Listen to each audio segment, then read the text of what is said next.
Video में हम area under curve between two curve के बीच में निकालेंगे, दो कर्व के बीच का एरिया निकालेंगे इंटीग्रेशन का यूज करके।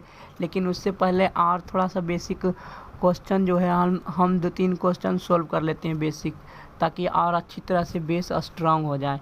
तो इस क्वेश्चन में कह रहा है find the area bounded by curve y equals to x into mod x axis and the ordinate x equals to -3 and x equals to +3।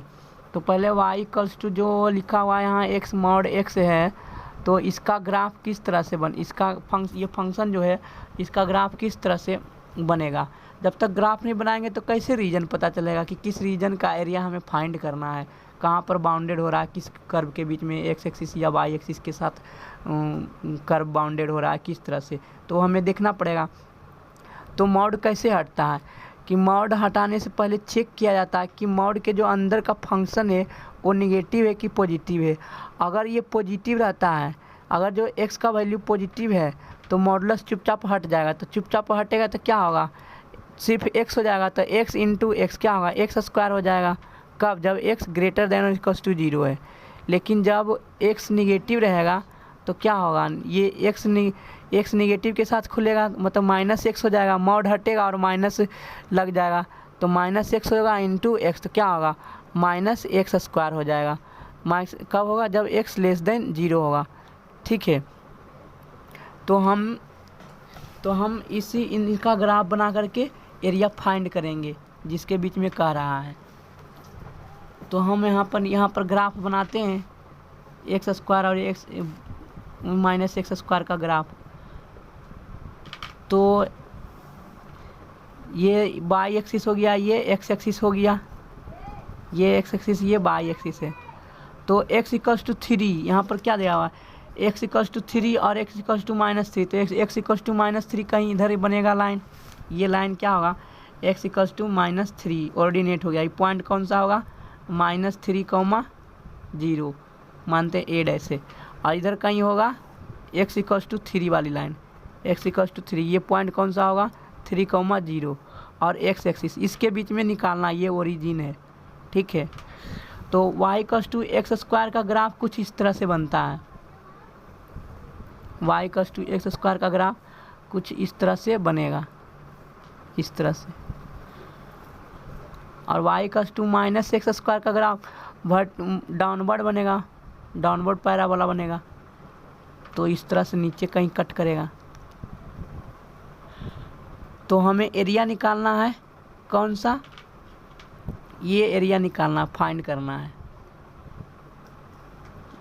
तो ये एरिया कैसे निकालेंगे, हम देख रहे हैं कि दोनों ग्राफ सिमेट्रिकल है x एक्सिस के अबाउट। तो अगर जो हम ये एक क्वाड्रेंट निकाल लेते हैं, उसी का 4 पार्ट हो जाएगा ना। ये एरिया इसके बराबर है और ये एरिया इसके बराबर है, ये एरिया इसके बराबर, तो 4 पार्ट है। तो अगर जो एक एरिया का हम 0 से लेकर के 3 तक इंटीग्रेशन कर देंगे तो इस एरिया का निकल जाएगा। और इस एरिया के बराबर 4 एरिया होगा ना, ये और ये 4 एरिया, चारों का एरिया क्या होगा, बराबर होगा। तो हम 4 से मल्टीप्लाई कर देंगे, तो हम सिंपली इसी रीजन का एरिया फाइंड करेंगे। तो हम क्या करते हैं कि यहाँ से इस y एक्सिस से x डिस्टेंस पर जा करके एक वर्टिकल स्ट्रिप ले लेते हैं, dx थिकनेस का एक वर्टिकल स्ट्रिप ले लेते हैं। ठीक है, ये हो गया dx।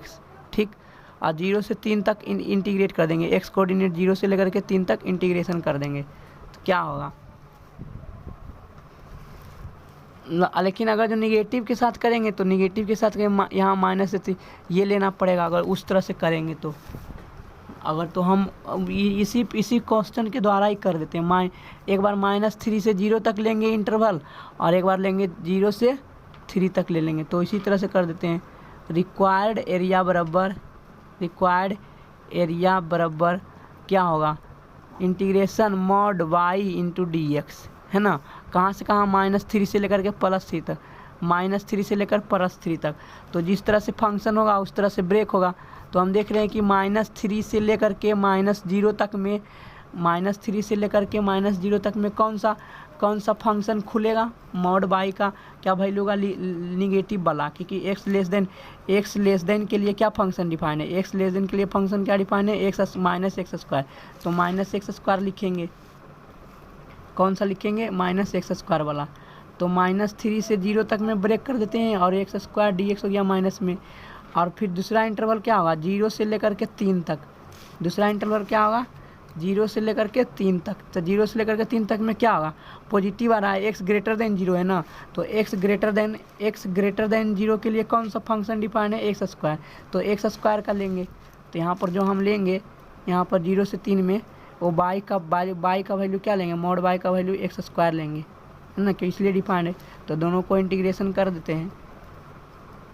तो दोनों को इंटीग्रेशन करेंगे तो क्या होगा इसका, -x³/3 लिमिट लगा देंगे -3 से 0 तक, और इसमें लिखें 0 से 3 तक। क्या होगा इसका इंटीग्रेशन, क्या होगा x³/3, इसका लिमिट 0 से 3 तक। तो क्या निकलेंगे, और इसको दुगना करेंगे ना, इसको दुगना करेंगे क्यों, क्योंकि जितना एरिया ये होगा ऊपर में होगा, उतना ही एरिया नीचे में भी होगा, है ना।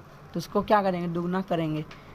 तो जब 0 रखेंगे तो ये तो 0 हो जाएगा, और जब -3 रखेंगे तो -3 होती है 27/3 होगा, प्लस इसी तरह से 3 होती है 27/3 और इधर 0 हो जाएगा। तो कितना हो गया, 27 54/3। तो काटेंगे तो क्या होगा, 18 दूनी 36, 18 या 54, तो कितना होगा 18 सेंटीमीटर स्क्वायर यूनिट हो गया, 18 स्क्वायर यूनिट हो गया। ये ऊपर वाला का एरिया निकल गया, ये ऊपर जो एक्स एक्सिस है उसके ऊपर वाला एरिया निकल गया। तो यही इसका आंसर हो गया 18 यूनिट। लेकिन ये बात ध्यान देखना कि कर्व बनाने में कि x लेस देन 0 से ही कर्व बनाना है। यहाँ पर जो ये कर्व मैंने बनाया है वो x लेस देन 0 के लिए कौन सा कर्व है, वो x लेस देन 0 के लिए, यहाँ पर जो x लेस देन 0 के लिए -x²। है तो ये जो इधर ही कर्व बनेगा, ये जो कर्व है इधर ही बनेगा, यही -x² का कर्व है, -x² का कर्व। तो 0 से -3 तक ही डिफाइंड है। ये जो कर्व है ये नहीं कर्व होगा, ठीक है, ये कर्व नहीं होगा। उसी प्रकार ऊपर में भी जो करा है कि x ग्रेटर देन और इक्वल्स टू 0 के लिए वैलिड है, तो ये इधर वाला ही कर्व रहेगा, ये वाला ही कर्व रहेगा, है ना, इधर वाला ये कर्व नहीं रहेगा। तो सिंपली ये एरिया फाइंड करना था और ये एक ये निगेटिव एरिया फाइंड करना था, इसी दोनों को एरिया निकालना था, है ना। तो इन दोनों का एरिया मैंने निकाल दिया है कि क्योंकि चारों तो बराबर ही बन रहा है, तो ये दोनों एरिया क्या होगा, बराबर होगा। बराबर तो मैंने निकाल भी दिया है कि ये हो गया 27/3 और ये भी 27/3, तो दोनों इतना स्क्वायर यूनिट आंसर हो गया। एक और क्वेश्चन लेकर के सॉल्व करते हैं ताकि और अच्छी तरह से कंसेप्ट क्लियर हो जाएगा अगले पेज पर। इस क्वेश्चन में कह रहा है कि using the integration find the area of, ये भी modulus area of the bounded by the curve, modulus function का ही जो कर्व दिया हुआ उसी से रिलेटेड ये क्वेश्चन है। तो इसको भी उसी तरह से करेंगे। पहले फंक्शन जो है उसे अच्छी तरह से डिफाइन करते हैं कि y का इक्वल्स टू जो मॉड x + 1 है वो किस तरह से ब्रेक करेगा, दो इंटरवल में ब्रेक करेगा। कब, जब x + 1 ग्रेटर देन और इक्वल्स टू 0 रहे तो क्या होगा, मॉड चुपचाप हट जाएगा। तो चुपचाप हट जाएगा तो क्या होगा, x + 1 और +1 तो 2 हो जाएगा ना, तो x + 2 हो जाएगा, ठीक। और जब x + 1 लेस देन 0 रहेगा तो निगेटिव साइन होगा तो -x हो जाएगा और -1 हो जाएगा, तो सिंपली -x हो जाएगा, ये हो जाएगा -x। तो मतलब ये क्या है, x ग्रेटर देन और इक्वल्स टू -1 है, और ये क्या है, ये सिंपली क्या है, x लेस देन -1 ये है, ठीक है। मैंने यहाँ पर लिख दिया। अब मैं ग्राफ बनाऊँगा इस कर्व का। तो इस कर्व का ग्राफ बनाने के लिए क्या किस तरह से, हम पहले y एक्सिस ड्रॉ करते हैं, फिर x एक्सिस ड्रॉ किए और दोनों का ग्राफ हम निकाल लेंगे। x + 2 का ग्राफ कब बनाना है, x = -1 पर, x ग्रेटर देन और इक्वल्स टू -1 के लिए x + 2 का ग्राफ बनाएंगे। तो -1 तो कहीं इधर होगा, -1 कहीं इधर होगा, तो इससे बड़ा के लिए क्या होगा, इससे बड़ा के लिए इधर वाला ही रीजन होगा, इधर वाला ही रीजन होगा। तो कहीं ना कहीं जब x = -1 डालेंगे तो तो 1 पर जाएगा, y इक्वल्स टू क्या होगा 1 होगा क्रिटिकल पॉइंट के लिए। तो इसके कॉरस्पॉन्डिंग सपोज यहाँ पर ये -1 है और ये मानते +1 है, तो कहीं यहाँ से स्टार्ट होगा। तो यहाँ पर स्लोप क्या है, देखो पॉजिटिव है 1 है, तो स्लोप जब पॉजिटिव रहता है तो एक्यूट एंगल बनाता है एक्स एक्सिस के साथ।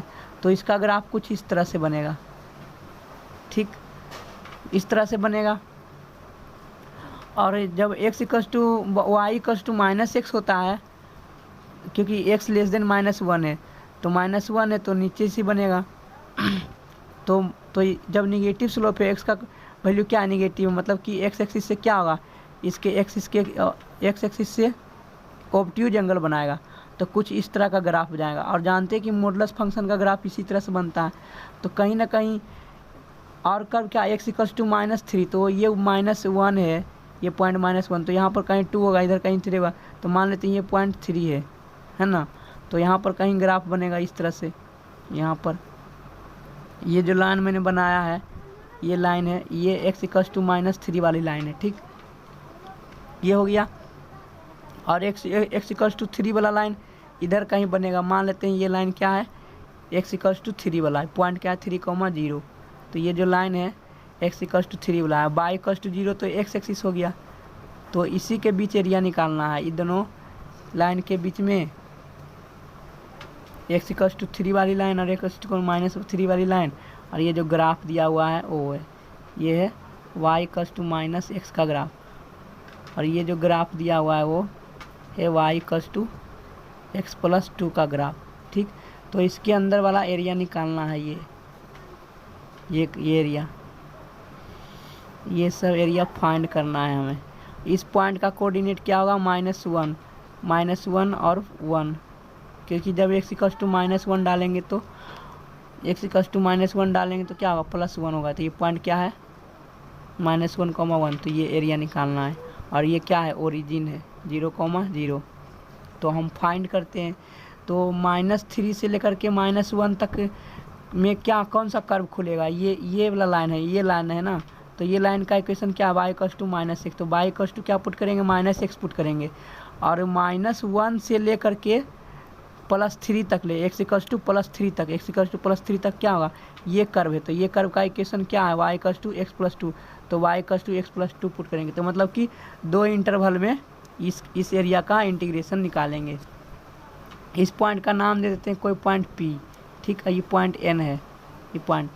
तो और ये पॉइंट मान लेते हैं R है, ये पॉइंट R है, और ये पॉइंट जो है S है। तो एरिया में पता चल गया ना कौन सा एरिया निकालना है।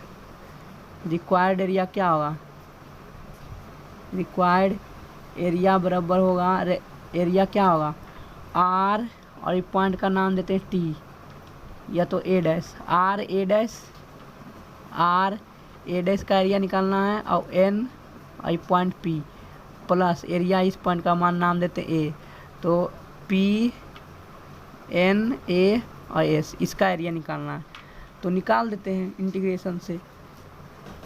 क्या होता है यहाँ पर कर देंगे हम। रिक्वायर्ड एरिया का इंटीग्रेशन क्या होगा, -3 से लेकर के +3 तक, यही ना, -3 से लेकर के +3 तक है, अब mod y dx। तो इसे 2 इंटरवल में ब्रेक करेंगे, क्योंकि दोनों अलग अलग कर्व है ना। एक ठो y इक्वल्स टू क्या है, y equals to -x curve है, और equals to y equals to x+2 curve है। तो यहाँ पर ब्रेक करना पड़ेगा ना, -3 से लेकर के -1 तक ब्रेक करना पड़ेगा, अलग अलग कर्व के लिए अलग अलग।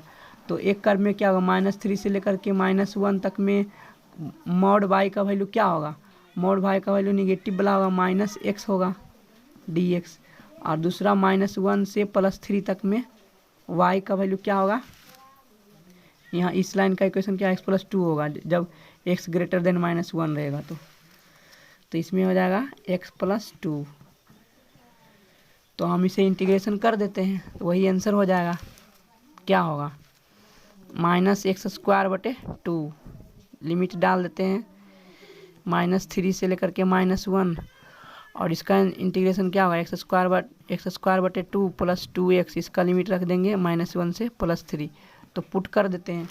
जब x इक्वल्स टू -1 पुट करेंगे तो 1/2 होगा, माइनस ये जब 3 पुट करेंगे तो 9/2 होगा, ठीक ये हो गया। प्लस जब 3 पुट करेंगे तो 9/2 प्लस 3 दूना 6 हो जाएगा 6। ये अपर लिमिट पुट करने पर आया माइनस।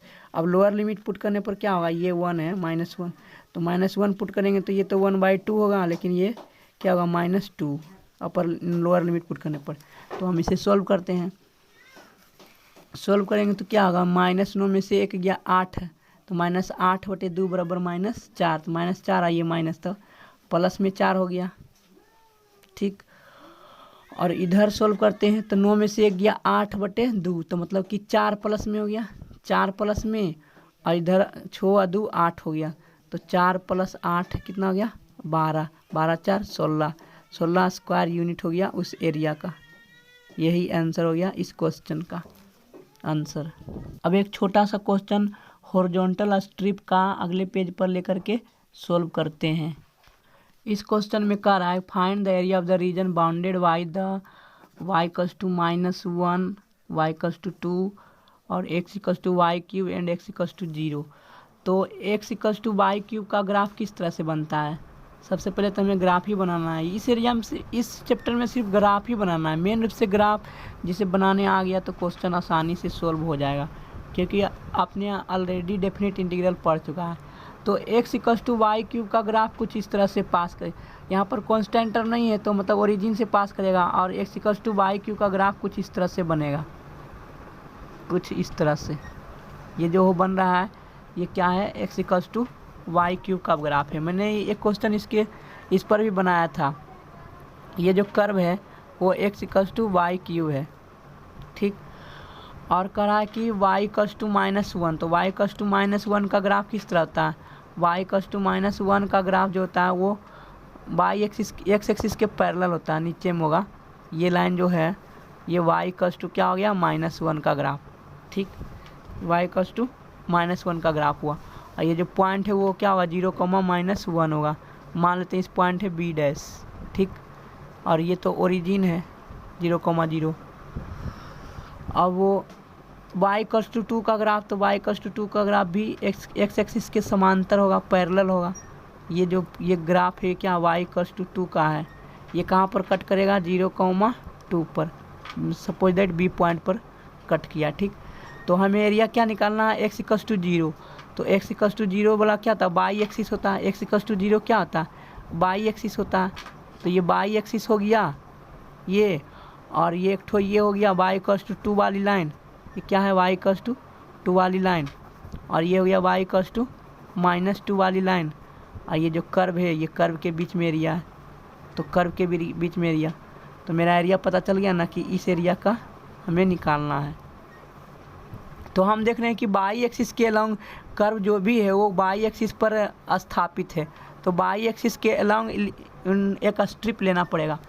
y मतलब कि y एक्सिस में y दूरी पर जाएंगे और एक थोड़ा सा dy एलिमेंट लेंगे, dy थिकनेस का। ये थिकनेस जो है वो dy है, तो dy थिकनेस का एक एलिमेंट ले लिए, तो रिक्वायर्ड एरिया क्या हो जाएगा, रिक्वायर्ड एरिया होगा -1 से लेकर के +2 तक, लेकिन ब्रेक करेंगे कहाँ पर 0 पर, क्योंकि यहाँ तक निगेटिव है उधर पॉजिटिव है, तो ब्रेक करना पड़ेगा। तो रिक्वायर्ड एरिया हो जाएगा, रिक्वायर्ड एरिया होगा, क्योंकि y एक्सिस पर ना है, तो y एक्सिस पर है तो dy आएगा। जब y एक्सिस पर बनता है तो dy आता है, और जब x एक्सिस पर बनता है तो dx आता है, क्योंकि थिकनेस ही लिखा जाता है। तो यहाँ पर कर्व क्या आएगा mod x होगा, है ना, mod x। जब निगेटिव रहेगा तो माइनस साइन के साथ हटेगा, तो लिमिट कहाँ से कहाँ तक, लिमिट होगा -1 से y का लिमिट फटेगा, dy है ना, तो y का लिमिट डालेंगे, dy है तो लिमिट क्या y का -1 से लेकर के +2 तक, तो -1 से लेकर के +2 तक।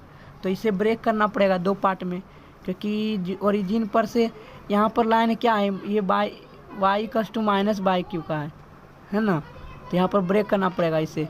एक होगा -1 से लेकर के 0 तक, तो इस केस में क्या होगा, इस केस में रहेगा तो हो जाएगा x = क्या है y³, तो y³ हो जाएगा dx, और दूसरा में क्या होगा 0 से लेकर के 2 तक, तो 0 से लेकर के 2 तक, सॉरी यहाँ पर y होगा, ठीक है, इंटू dy, तो यहाँ भी लिखाएगा y क्यूब। ठीक है, अब हम सोल्व कर देंगे इसको तो आंसर आ जाएगा। तो यहाँ पर जो मैंने मॉड लगाया था ना, मॉड लगाया था, तो -1 से 0 में क्या है, मॉड क्या निगेटिव ना है, एक्स का वैल्यू क्या है, निगेटिव है, निगेटिव एरिया है। तो यहाँ पर मॉड हटेगा और माइनस साइन लगेगा, तो माइनस साइन तो क्या होगा, -y³ हो जाएगा इस तरह से। तो अब हम क्या करते हैं, इंटीग्रेशन कर देते हैं। -y³ का इंटीग्रेशन क्या होगा, y⁴/4 लिमिट रख देते हैं -1 से 0 तक। ठीक, प्लस इसका लिमिट, इसका इंटीग्रेशन क्या होगा, y⁴/4 लिमिट 0 से 2 तक हो जाएगा। ठीक, तो अब हम क्या करेंगे, इसे हम पुट कर देते हैं। जब 0 पुट करेंगे तो 0 आ जाएगा, लेकिन अपर लिमिट हो गया। अब lower limit minus lower limit, तो -1 डालेंगे तो क्या होगा, 1/4। ठीक, जब 2 पुट करेंगे तो 2 के पावर 4 16 होता है, 16/4। अब 0 पुट करेंगे तो 0 आएगा। ये अपर लिमिट हुआ, ये लोअर लिमिट हुआ। ठीक, तो इसका आंसर क्या होगा, ये -1/4 है, ये 4 है प्लस में, तो 4 चौक 16 में से गया 15/4।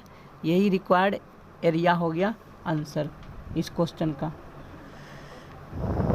-1 तो क्या होगा, +1 हो गया ना, तो यहाँ पर से हम यही आंसर हो गया 15/4। सॉरी, यहाँ पर मैंने ये माइनस लिखा नहीं था, बाहर में एक माइनस आएगा और ये माइनस की वजह से एक माइनस होगा इधर, तो माइनस माइनस क्या होगा, प्लस होगा। तो 4 चौक 16 एक 17/4 होगा आंसर। ठीक, यही 17/4 आंसर हो गया इस क्वेश्चन का। अब हम एरिया बिटवीन 2 कर्व का क्वेश्चन सोल्व करेंगे कि एरिया बिटवीन 2 कर्व का क्वेश्चन किस तरह से सोल्व किया जाता है अगले पेज पर। यहाँ पर क्वेश्चन कर रहा है कि find the area of the region x² less than और equal to y less than और इक्वल टू x। तो यहाँ पर दो कर्व का इक्वेशन दिया हुआ है। एक तो है x² लेस देन और इक्वल टू y, और दूसरा क्या है, y लेस देन और इक्वल टू x। तो हम इक्वालिटी का होल्ड करके कर्व का इक्वेशन ड्रॉ करेंगे। इनइक्वालिटी का, अगर जो इनइक्वालिटी लेकर के, ये इनइक्वालिटी जो है, इनइक्वालिटी लेकर के अगर जो कर्व बनाएंगे तो नहीं बनेगा, तो इक्वालिटी लेकर के बनाएंगे तो कर्व बन जाएगा। तो कर्व का ग्राफ ड्रॉ करते हैं। तो कर्व का ग्राफ किस तरह से ड्रॉ करेंगे, y = x²। इसे हम अगर जो इक्वालिटी लिखेंगे तो क्या लिखेंगे, y = x²। और मुझे पता है कि y = x² का ग्राफ कुछ इस तरह से अपवर्ड पैराबोला बनता है और ओरिजिन से पास होता है, तो इस तरह से अपवर्ड पैराबोला ग्राफ बनेगा। और ये भी मुझे पता है कि y = x का ग्राफ एक स्ट्रेट लाइन होता है जो ओरिजिन से पास करता है। तो यहाँ पर एक स्ट्रेट लाइन होगा एक्यूट एंगल बनाते हुए, इस तरह से स्ट्रेट लाइन कहीं पर यहाँ पर एक पॉइंट P पर कट करेगा, जिसका कोऑर्डिनेट हम इस इक्वेशन को सोल्व करके निकालेंगे। और ये पॉइंट तो ओरिजिन है, तो ओरिजिन का कोऑर्डिनेट आ ही जाएगा। ठीक है, ये इस कर्व का इक्वेशन क्या हो गया, इस कर्व का इक्वेशन y = x² हो गया। और ये जो स्ट्रेट लाइन है, इस स्ट्रेट लाइन का इक्वेशन क्या होगा, y = x हो गया। ठीक, तो हम दोनों को सोल्व करते हैं, y = x पुट कर देते हैं, तो क्या होगा, x = x², मतलब इसको इधर लाएंगे, ये इस x को दाएं तरफ लाएंगे तो x² - x = 0 हो गया। तो x कॉमन लेंगे तो x - 1 = 0, तो इसका 2 वैल्यू आएगा, एक x = 0 आएगा और जब इसको 1, तो 0 तो यहाँ मैंने ओरिजिन को निकाल ही लिया है। दूसरा वैल्यू x = 1 है, मतलब कि इस पॉइंट का x कोऑर्डिनेट 1 हो गया। तो x = 1 पुट करेंगे किसी भी कर्व में, या तो इसको ये इसमें पुट करेंगे या तो इसमें, तो y का कोऑर्डिनेट आ जाएगा इस पॉइंट का। तो x = जब 1 पुट करेंगे तो y बराबर क्या आएगा, 1, मतलब y बराबर 1 हो गया। तो इसका इस पॉइंट का कोऑर्डिनेट क्या हो गया, 1,1। तो हमें मतलब कि इंटीग्रेशन करना है 0 से लेकर के y = 1 तक करना है, 1,0 ये पॉइंट है। ठीक है, तो इस एरिया इस रीजन का एरिया हमें निकालना है। वर्टिकल स्ट्रिप लेंगे, 0 से 1 तक इंटीग्रेशन करेंगे। तो इस वाई एक्सिस से हम x डिस्टेंस पर जा करके एक dx एलिमेंट का dx थिकनेस का एक एलिमेंट लेंगे, वर्टिकल स्ट्रिप लेंगे और इसे हम इंटीग्रेशन करेंगे। लिमिट क्या देंगे, 0 से, क्योंकि एरिया मिलना स्टार्ट कहाँ से हुआ, ओरिजिन से। 0 से स्टार्ट हो रहा है एरिया मिलना, और कहाँ पर ख़त्म हो रहा है, x = 1 पर ख़त्म हो रहा है एरिया मिलना। तो इन दोनों के बीच में ही निकालेंगे ना एरिया, क्योंकि यहाँ से शुरू हुआ एरिया मिलना और यहाँ पर ख़त्म हुआ, तो यहाँ से निकालेंगे। तो नियम क्या कहता है? नियम ये कहता है कि ये एक्स एक्सिस के अबाउट ही निकाल रहे हैं, तो एक्स एक्सिस के अबाउट देखेंगे कि ऊपर वाला कर्व क्या है, ये ऊपर वाला कर्व है, तो इसकी हाइट ज़्यादा है ना, तो इसकी हाइट में से नीचे वाले कर्व का हाइट घटाएंगे, क्योंकि ये नीचे वाला कर्व है, इसकी हाइट कम है, एक्स एक्सिस से इसकी हाइट कम है, तो इसको घटाएंगे, ये बाई 1 ही है, और ये जो ऊपर वाला कर्व है, जो स्ट्रेट लाइन का कर्व है, वो बाई 2 है। तो रिक्वायर्ड एरिया क्या होगा? Required area y2 minus y1 का मॉड, क्योंकि बड़ा क्या है, y2 ऊपर वाला बड़ा होता है, इंटू dx, क्योंकि dx के अलॉन्ग हम इंटीग्रेशन कर रहे हैं और dx के अलॉन्ग लिमिट लगा रहे हैं, तो ये होगा मॉड y इंटू dx। इसका इंटीग्रेशन करेंगे कहाँ से? लिमिट 0 से 1 तक, x का लिमिट रखेंगे, क्योंकि dx है तो 0 से लेकर के 1 तक, ठीक। अब y2 माइनस y1 इसलिए मैंने किया क्योंकि y2 एक अलग कर्व है और y1 एक अलग कर्व है। तो देखते हैं एक्स एक्सिस के लिमिट के अनुसार ऊपर कर्व कौन सा है? ऊपर कर्व ये स्ट्रेट लाइन है, तो स्ट्रेट लाइन वाला कर्व को पहले लिखेंगे। y2 यहाँ पर क्या हो जाएगा? ऊपर वाला कर्व स्ट्रेट लाइन हो जाएगा। तो स्ट्रेट लाइन का इक्वेशन यहाँ पर क्या लिखा हुआ था? ये फंक्शन में, इस क्वेश्चन में क्या दिया हुआ? y = x दिया हुआ है ना, तो यहाँ पर y2 का वैल्यू क्या हो जाएगा? यहाँ पर y2 का वैल्यू x हो जाएगा, ठीक है। 0 से 1 लिमिट रहेगा, माइनस, और y1 क्या होगा? y1 नीचे वाला कर्व होगा। नीचे वाला कर्व क्या है? पाराबोला है। तो पाराबोला का इक्वेशन क्या दिया हुआ था? y = x²। तो यहाँ पर y का वैल्यू क्या होगा? x² हो जाएगा, है ना, तो x²। ये हो गया इंटू dx। इसे हमें इंटीग्रेशन करने पर रिक्वायर्ड एरिया निकलेगा, ठीक है। तो हम इंटीग्रेशन करते हैं, x²/2 हो जाएगा x का, और x² का इंटीग्रेशन x³/3 होगा। लिमिट लग देते हैं 0 से 1 तक, तो क्या होगा? जब अपर लिमिट पुट करेंगे तो 1/2 होगा, जब लोअर, और 1/2 माइनस 1/3, ये अपर लिमिट पुट करने पर आया, माइनस लोअर लिमिट जब पुट करेंगे तो दोनों 0 0 हो जाएगा, 0 माइनस 0 दोनों 0 ही होगा। तो रिक्वायर्ड एरिया क्या होगा? 3 में से 2 गया, 1/6 रिक्वायर्ड एरिया क्या हो गया? 6 स्क्वायर यूनिट। तो यही इस क्वेश्चन का आंसर हो गया है, ठीक। अब हम एक दूसरा क्वेश्चन लेते हैं, अगले पेज पर सॉल्व करेंगे, और वो भी थोड़ा अच्छा ही क्वेश्चन है। उसमें भी डबल कर्व है, दोनों कर्व के बीच में एरिया फाइंड करना है, ठीक। अगले पेज पर हम सॉल्व करते हैं। ये भी क्वेश्चन एरिया अंडर कर्व का ही है, 2 कर्व के बीच का एरिया निकालना है। ये NCERT का क्वेश्चन है और CBSE 2001 में पूछा जा चुका है ये क्वेश्चन। तो हम इस क्वेश्चन को सॉल्व करते हैं। ये थोड़ा अच्छा क्वेश्चन है। तो हम देखेंगे यहाँ पर 2 कर्व है, एक तो ये कर्व है और एक तो ये कर्व है, 2 कर्व है।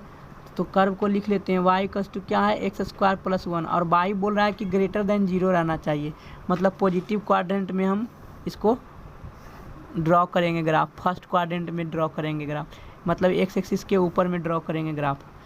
और y = क्या है?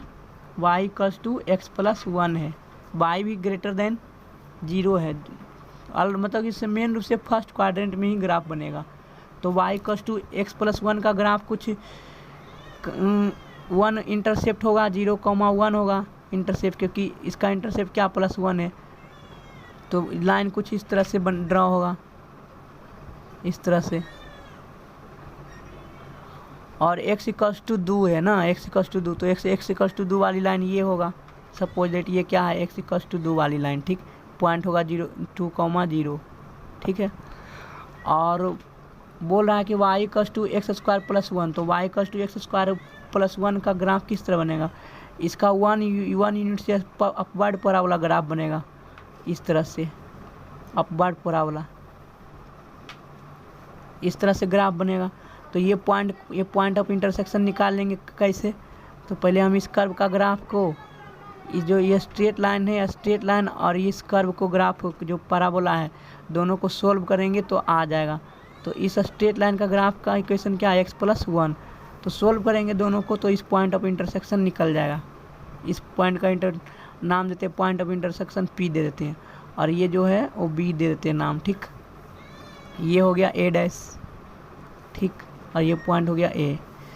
तो हम सबसे पहले पॉइंट ऑफ इंटरसेक्शन निकालते हैं, तभी निकलेगा। बोल रहा है कि y > 0 है, तो इस तरह से होगा, y ग्रेटर देन 0, मतलब y इक्वल्स टू 0, तो x एक्सिस के अबाउट ही निकलेगा ना। y इक्वल्स टू 0 वाली ग्राफ क्या होता है, x एक्सिस होता है, तो x एक्सिस के नीचे ग्राफ बनाना है। और कहाँ से, 0 से, ये ओरिजिन है, तो ओरिजिन से लेकर के 2 तक बनाना है। यही एरिया होगा, ओरिजिन से लेकर के 2 तक बनाना है, यही इन दोनों के बीच में ही एरिया होगा। x इक्वल्स टू 2 और x इक्वल टू 0 के बीच में एरिया होगा, ये एरिया निकालना है, ठीक है। तो हम कैसे निकालेंगे, पहले तो एक ये कर्व है, तो इस कर्व के साथ एरिया नीचे में क्या बन रहा है, ये बन रहा है एरिया, इस पॉइंट तक। फिर इस पॉइंट के बाद में स्ट्रेट लाइन के साथ एरिया बन रहा है। इस बात को ध्यान दो कि किस कर्व के साथ एरिया बनता है। जब तक ये नहीं पता चलेगा तो हम क्वेश्चन सोल्व नहीं कर पाएंगे। कि देख रहे हैं, हमें यही पता करना पड़ता है कि कौन सा कर्व के साथ कहाँ कितना दूरी तक एरिया बन रहा है, और किस पॉइंट के बाद से किस कर्व के साथ एरिया बन रहा है। तो हम देख रहे हैं इस पॉइंट के बाद इधर स्ट्रेट लाइन के साथ एरिया बन रहा है, तो इस पॉइंट के बाद हम स्ट्रेट लाइन का कर्व के इक्वेशन को इंटीग्रेशन करेंगे। और इस पॉइंट से पहले जी है तो ये पाराबोला का कर्व है, तो पाराबोला के कर्व के इक्वेशन को इंटीग्रेशन करेंगे। तो हम इस पॉइंट को पहले निकालेंगे तब ना एक्स कोऑर्डिनेट, तभी तो लिमिट लगाएंगे 0 से इस पॉइंट का एक्स कोऑर्डिनेट तक, और इस कोऑर्डिनेट से लेकर के एक्स कोऑर्डिनेट क्या 2 तक निकालेंगे, है ना। तो सबसे पहले हम क्या करते हैं, दोनों कर्व को सोल्व करते हैं। ये कर्व नंबर 2 हो गया और ये कर्व नंबर 1 हो गया, तो दोनों समीकरण को सोल्व करते हैं। तो y इक्वल्स टू क्या है, x स्क्वायर प्लस 1 और y equals to x plus 1 put कर देते हैं, तो क्या होगा x प्लस 1 बराबर x स्क्वायर प्लस 1। तो जब इसको दाएं तरफ लाएंगे तो क्या होगा, x स्क्वायर प्लस 1, ये प्लस है तो minus x minus 1 equal to 0। तो वैल्यू क्या आएगा, यहाँ से वैल्यू क्या आ रहा है, 1 कैंसिल हो जाएगा, x में तो x माइनस 1 इक्वल टू 0, तो x का 2 वैल्यू है, 0 और एक 1 आ रहा। तो 0 पर तो ऑलरेडी कट कर चुका है, यहाँ पर मैंने पहले ही ग्राफ ड्रॉ कर लिया था 0 बराबर 0,1 पर। तो x इक्वल टू 0 पर तो ये आ गया 0, ठीक है। और जब x इक्वल टू 1 आएगा तो x इक्वल टू 1 वाली पॉइंट क्या है यहाँ पर, क्योंकि दोनों कर्व एक दूसरे को 2 ही पॉइंट पर कट कर रहा है, तो 2 वैल्यू, एक वैल्यू तो पहले ऑलरेडी ही ले लिया 0, तो दूसरा वैल्यू तो यही पॉइंट लेगा ना। तो दूसरा वैल्यू क्या है, x इक्वल टू 1, तो इस पॉइंट का x कोऑर्डिनेट क्या होगा, 1 होगा। अब y कोऑर्डिनेट कब आएगा, जब x इक्वल टू 1 पुट करेंगे कर्व में, किसी भी कर्व में, इसको या तो x इक्वल टू 1 पुट करेंगे तो 1 प्लस 1 2 होगा, y का वैल्यू क्या होगा 2। तो इस P पॉइंट का कर्व का y कोऑर्डिनेट क्या होगा 2, मतलब 1,2 निकल गया। तो हमें इंटीग्रेशन करना है 0 से लेकर के 1 तक में। तो 0 से लेकर के 1 तक में कौन सा, ये पाराबोला के ग्राफ को लेंगे, ठीक है, पाराबोला के ग्राफ को लेंगे, और 1 से लेकर के 2 तक में स्ट्रेट लाइन के ग्राफ को लेंगे। तो हम रिक्वायर्ड एरिया किस तरह से लिखेंगे, रिक्वायर्ड एरिया बराबर होगा, इंटीग्रेशन लेंगे हम 0 से 2 तक, लेकिन ब्रेक करके, मॉड y2 माइनस y1 इस तरह से dx, है ना, लिखेंगे। तो ब्रेक करके दो इंटरवल में ब्रेक होगा, 0 से लेकर के 1 तक में। तो 0 से लेकर के 1 तक में कौन सा कर्व बनेगा, पाराबोला का कर्व बनेगा। क्यों, क्योंकि 0 से 1 तक में पाराबोला का ही कर्व बन रहा है ना। 0 से लेकर के इस 1 पॉइंट जी, तो नीचे पाराबोला का ही तो कर्व बन रहा है, तो पाराबोला का कर्व लिखेंगे। तो क्या लिखेंगे, y बराबर क्या वैल्यू होगा, y बराबर x स्क्वायर प्लस 1 है, कर्व दिया हुआ है, y बराबर क्या दिया हुआ है, y बराबर x स्क्वायर प्लस 1, और यहाँ से हम x डिस्टेंस पर dx थिकनेस लेंगे, x डिस्टेंस पर वर्टिकल स्ट्रिप लेंगे, ठीक है। तो y equal to x square plus 1 dx हो गया। और दूसरा 1 से जब 2 तक जाएंगे तो स्ट्रेट लाइन का इक्वेशन क्या है, y equal to x plus 1, तो ये लिखेंगे, y का वैल्यू क्या होगा, y equal to x plus 1, तो इसे सोल्व कर देंगे तो यही आंसर हो जाएगा। तो क्या होगा, x³ 3 प्लस x, ये लिमिट रख देते हैं 0 से 1 तक, प्लस इसका इंटीग्रेशन x स्क्वायर बटे 2 प्लस x, ये हो गया 1 से लेकर के 2 तक। तो रिक्वायर्ड जब 1 पुट करेंगे तो क्या होगा, 1/3 प्लस 1, ये अपर लिमिट पुट करने पर आया, माइनस लोअर लिमिट पुट करेंगे तो क्या होगा, 0 हो जाएगा, 0, ये भी 0। अब इसमें जब 2 पुट करेंगे तो 2 दूनी 4/2 होगा, प्लस 2, ये अपर लिमिट पुट करने पर आया, माइनस लोअर लिमिट पुट करेंगे 1, तो क्या आएगा 1/2 प्लस 1, तो क्या आंसर आएगा, इसका इधर तो हो गया 4/3 प्लस ये हो जाएगा 2 to 4 और माइनस में कितना हो जाएगा -3/2 3/2। तो सोल्व कर देते हैं, कितना आएगा, तीनों का एलसीएम ले लेंगे तो 6 आ जाएगा और 3 दूना 6 तो 4 दूनी 8 हो गया और ये 6 चौका 24 हो गया माइनस 2 तिया 6 तो 3 तिया 9 तो कितना हो गया 9 8 माइनस 1 घटाएंगे तो 23/6 आंसर हो गया इस क्वेश्चन का, इतना स्क्वायर यूनिट। तो मेरे ख्याल से समझ में ये भी आ गया होगा कि दो कर्व के बीच के एरिया को किस तरह से फाइंड किया जाता है वर्टिकल स्ट्रिप लेकर के। अब हम अगले लेक्चर में हॉरिजॉन्टल स्ट्रिप लेकर के एरिया फाइंड करने के लिए बताएंगे। इस लेक्चर को हम यही समाप्त करते हैं। में हॉरिजॉन्टल स्ट्रिप यूज करना पड़ेगा, अगर जो हॉरिजॉन्टल स्ट्रिप नहीं यूज करेंगे तो एरिया निकालने में कॉम्प्लिकेटेड हो जाएगा। तो हम सबसे पहले ग्राफ बनाते हैं इस लाइन का और इस लाइन का ग्राफ बनाते हैं। तो हम देख रहे हैं कि y² = 4a² x - 1 है, मतलब कि y² = 4ax पैराबोला की तरह है। तो यहाँ पर जो ये स्क्वायर है, तो अगर जो a निगेटिव भी रहेगा तो स्क्वायर पॉजिटिव होगा। तो ऑलरेडी x का कोफिशिएंट पॉजिटिव है, मतलब पॉजिटिव x एक्सिस की ओर पैराबोला का मुंह खुलेगा, है ना। तो पैराबोला का मुंह पॉजिटिव x एक्सिस की ओर खुलेगा और पैराबोला का वर्टेक्स कहाँ है, तो वर्टेक्स क्या x = ये क्या 1,0 पर होगा, y क्या 0 है। इसका स्टैंडर्ड फॉर्मेट देखते हैं तो x में से घटाया हुआ है ना, तो वही रहता है वर्टेक्स। तो 1 हो गया, इसको 0 के बराबर करेंगे तो 1 आएगा और y को 0 के बराबर करेंगे 0, तो वर्टेक्स क्या है 1,0। तो हम इसका ग्राफ ऑलरेडी अच्छी तरह से हम ड्रॉ कर सकते हैं। ये x एक्सिस हो गया, ये y एक्सिस हो गया, ये ओरिजिन है 0,0। तो 1,0 कहीं यहाँ पर होगा 1,0, ये पॉइंट क्या होगा 1,0। इस पॉइंट का नाम हम ए दे देते हैं। तो इस पॉइंट से पॉजिटिव x एक्सिस को मुंह खुलेगा इस तरह से, ये मुंह इस तरह से खुलेगा, ठीक। और x = 1 का ग्राफ क्या होगा, x = 1 का ग्राफ y एक्सिस के पैरेलल होगा और x = 1 है ना, तो इसी पॉइंट से पास भी करेगा, x = 1 इसी पॉइंट से पास भी करेगा। तो ये जो ग्राफ है, ये जो मैंने बनाया है स्ट्रेट लाइन, इस ग्राफ का इक्वेशन क्या हो गया x = 1 और y = 4। y = 4 x एक्सिस के पैरेलल कहीं पॉजिटिव में होगा, y एक्सिस = 4। तो ये क्या है y = 4 वाली लाइन है।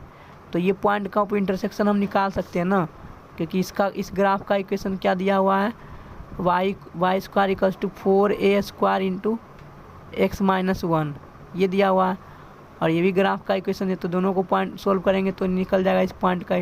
सपोज इस पॉइंट को नाम दे देते हैं P, तो P पॉइंट का हम इंटरसेक्शन का कोऑर्डिनेट निकाल सकते हैं।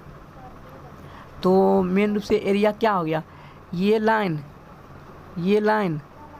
और ये कर्व और ये लाइन, इस लाइन तीनों लाइन के बीच में एरिया क्या होगा, यही न एरिया हो रहा, यही एरिया निकालना है हमको। तो हम सबसे पहले पॉइंट ऑफ इंटरसेक्शन निकालते हैं। तो क्या है कर y² = 4a² × x - 1, equation number 1 हो गया। दूसरा क्या है x = 1 है, y = 4a है, y = 4a है, क्योंकि यहाँ इस पॉइंट का निकालना। तो इस कर्व का इक्वेशन को सोल्व करेंगे इस कर्व के साथ, तो इस कर्व का इक्वेशन क्या y = 4 है, तो इन दोनों को सोल्व करेंगे तभी इस पॉइंट का कोऑर्डिनेट निकलेगा। तो y = 4a रख देते हैं तो क्या होगा 16a² हो जाएगा बराबर 4a² × x - 1। तो यहाँ से क्या होगा x का वैल्यू क्या आ जाएगा, 4 से काटेंगे तो 4 बचेगा, 4 = x - 1 ये हो जाएगा, होगा ना, ये हो जाएगा। तो हम x = क्या आएगा वैल्यू, x = आ गया वैल्यू, इसको अगर 5 होगा, x = 5 होगा। तो इस पॉइंट का x कोऑर्डिनेट क्या होगा 5, 4a निकल गया, ठीक 5, 4a इस पॉइंट का कोऑर्डिनेट निकल गया। तो हम देख रहे हैं कि ये जो कर्व है इसमें कर्व है इस तरह से, ये पैराबोला का ग्राफ है और ये स्ट्रेट लाइन का ग्राफ है। तो इसमें से इसको घटाएंगे तो ये एरिया निकलेगा, लेकिन एक्स एक्सिस के लिमिट क्या डालेंगे, 0 से लेकर के 5 तक, 1 से लेकर के 5 तक, ये लिमिट हो जाएगा एक्स में। अगर जो हम वर्टिकल स्ट्रिप लेंगे तब, एक्स एक्सिस की ओर लेंगे तब, लेकिन अगर जब हम हॉरिजॉन्टल की तरफ लेंगे तो क्या होगा, ये upper curve minus lower curve करेगा, क्योंकि इसी एक्सिस के बीच बन रहा है ना। एक्सिस को देखना ज़रूरी है, जब तक ये नहीं पता चलेगा तो दिक्कत हो जाएगा। इसी कारण से कर्व को हम देखते हैं कि इस कर्व है तो ये कर्व जो है ये x=1 है, यहाँ पर लिखा हुआ है, तो हमें इस तरह से बाई स्ट्रिप लेना पड़ेगा, बाई डायरेक्शन में स्ट्रिप लेना पड़ेगा, मतलब हॉरिजॉन्टल स्ट्रिप लेना पड़ेगा। तो बाई डायरेक्शन में वाई दूरी पर जा कर के एक्स डी वाई थिकनेस का एक स्ट्रिप लेंगे, तो इस स्ट्रिप का थिकनेस क्या डी वाई है, तो लिमिट क्या हो जाएगा, 0 से लेकर के इस पॉइंट तक हो जाएगा 4a तक हो जाएगा, है ना, 1,4a लिमिट हो जाएगा इस पॉइंट का। ठीक, इस वहाँ तक निकाल देंगे तो रिक्वायर्ड एरिया क्या होगा, रिक्वायर्ड एरिया मेरा हो जाएगा, इंटीग्रेशन करेंगे 0 से लेकर के 5 तक, 0 से लेकर के 4a तक, 0 से लेकर के 4a तक, क्योंकि बाई का कोऑर्डिनेट देंगे ना, तो बाई का लिमिट देंगे तो 0 से लेकर के 4 तक देंगे। और मॉड क्या होगा, मॉड x2 माइनस x1, क्योंकि अपर कर्व इधर से देखेंगे, जब इधर से करेंगे तो right curve minus left curve, तो राइट कर्व क्या है, ये पाराबोला का कर्व है, और लेफ्ट कर्व क्या, बाएं तरफ क्या है, ये स्ट्रेट लाइन का है। तो x2 माइनस x मतलब x राइट हो गया और माइनस x लेफ्ट हो गया, तो x right minus x left. तो राइट वाला कर्व क्या है, पाराबोला का कर्व है, तो इसमें x का वैल्यू क्या आएगा, x का वैल्यू आएगा y² + 4a² + 1। ठीक, ये हो गया। और x1 मतलब लेफ्ट वाला कर्व, तो लेफ्ट वाला कर्व क्या है, x=1, तो x=1 को घटा देंगे, ये हो गया dy, इंटीग्रेशन 0 से लेकर के 4 तक। तो इंटीग्रेशन करने पर क्या आएगा, ये 1 से 1 कैंसिल हो जाएगा, तो y² का इंटीग्रेशन क्या होगा, y³/3, और ये तो कांस्टेंट था तो 1/4 बाहर, 1/4a² बाहर ही ले लिए। लिमिट लगा देते हैं 0 से लेकर के 4 तक, तो ये तो नंबर है तो बाहर ही कर देते हैं, 1/12a² हो जाएगा। जब 4 रखेंगे तो 4 चौक 16 चौका 64 हो जाएगा, और माइनस जब लोअर लिमिट रखेंगे 0 तो 0 ही हो जाएगा, तो कोई मतलब नहीं रहा। तो क्या होगा, इसका इंटीग्रेशन काटेंगे तो कितना बार में कटेगा, 4 तिया 12, a² नीचे रहेगा, 4 चौक 16, तो 16/3a² आंसर हो जाएगा इस क्वेश्चन का। इतना ही आंसर आएगा सोल्व करने पर, 16a² a। लेकिन लिमिट दिया हुआ था, लिमिट दिया हुआ था 0 से 4a तक दिया था, तो 4a रखेंगे ना, तो यहाँ पर a³ हो जाएगा, 3 पर 3 होगा तो 3 में से 2 कटेगा तो 1k बचेगा ना, यहाँ पर से a³ था तो a बचेगा यहाँ पर से, 16a/3 होगा, 16a/3 आंसर होगा, क्योंकि मैंने छोड़ दिया था a का वैल्यू, 4a लिमिट होगा ना, क्योंकि 0 से 4a तक जा रहा था लिमिट।